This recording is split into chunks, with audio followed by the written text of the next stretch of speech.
उच्चतम लाभ एक आवश्यक विषय वाणी पीठा से कृष्ण भावना भावित व्यक्ति जानता है कि यदि कोई व्यक्ति कष्ट भोग रहा है तो ये कृष्ण के साथ अपने शाश्वत संबंध को भूलने के कारण है।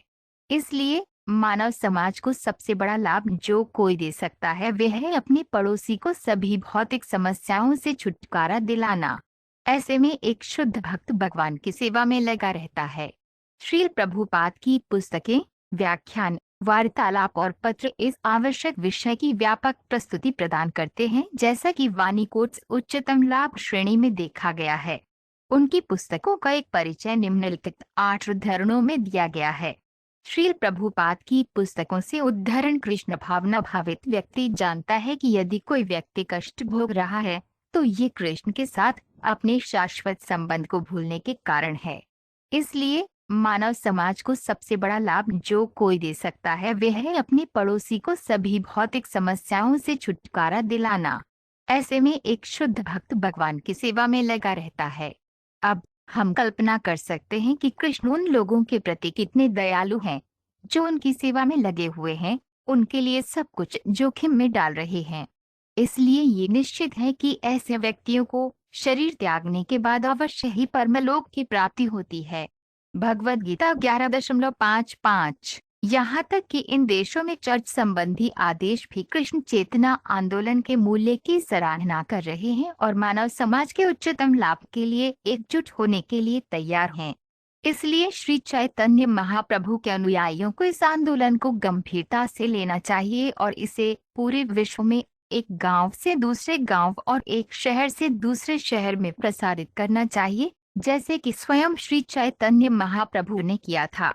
चैतन्य चरितामृत मध्य लीला 25.264 केवल दाम्पत्य प्रेम में कृष्ण के साथ जुड़कर और विलासिता और ऐश्वर्य से भरे तथा कथित कामुक जीवन में उनकी संगति का आनंद लेकर सर्वोच्च मोक्ष प्राप्त किया, जिसे प्राप्त करना महान संतों और संत व्यक्तियों के लिए भी असंभव है।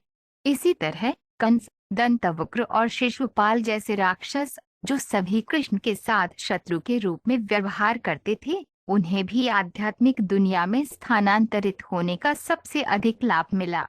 कृष्ण पुस्तक अध्याय 90 मानव जीवन का उच्चतम लाभ प्रदान करने के लिए वर्णाश्रम प्रणाली अनुयायी को ब्रह्मचर्य के क्रम से शुरू होने वाले ब्रह्मचर्य का व्रत अपनाने के लिए प्रशिक्षित करती है।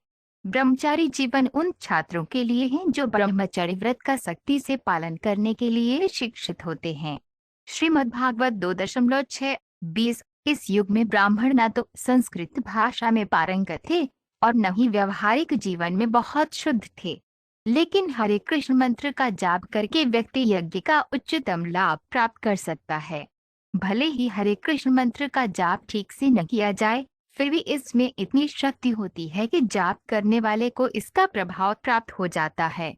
श्रीमद्भागवत 4.1-3-27। है भगवान, आपकी पूजा ब्रह्मा आदि सभी देवता, चारों सन और यहाँ तक कि स्वर्ग के राजा भी करते हैं। आप उन लोगों के लिए परम विश्राम हैं जो वास्तव में जीवन का उच्चतम लाभ प्राप्त करने के इच्छुक हैं। आप सर्वोच्च दिव्य भगवान हैं और अपरिहार्य समय आप पर अपना प्रभाव नहीं डाल सकता। श्रीमद्भागवत 1.1-1-6। जीवन के सर्वोच्च लाभ के बारे में जानने के लिए व्यक्ति को किसी प्रामाणिक गुरुवार के पास जाना चाहिए। ऐसे गुरुवार का वर्णन इस प्रकार किया गया है: शब्दे परिचर निष्णातम। ऐसा गुरुवार न तो सोना बनाता है और न ही शब्दों की बाजीगरी करता है। वे वैदिक ज्ञान के निष्कर्षों में पारंगत हैं। श्रीमद्भागवत 5.1-4-13। मूर्ख नासमझ व्यक्ति कल्पना द्वारा अपनी व्याख्याएं बनाते हैं और इस प्रकार अपने अनुयायियों को गुमराह करते हैं, जिससे उन्हें भौतिक अस्तित्व की कालकोठरी में रहना पड़ता है। हालांकि भगवान कृष्ण या भगवान कपिल द्वारा दिए गए निर्देशों का पालन करके कोई भी आज भी उच्चतम लाभ प्राप्त कर सकता है। श्रीमद्भागवत 2.7-3।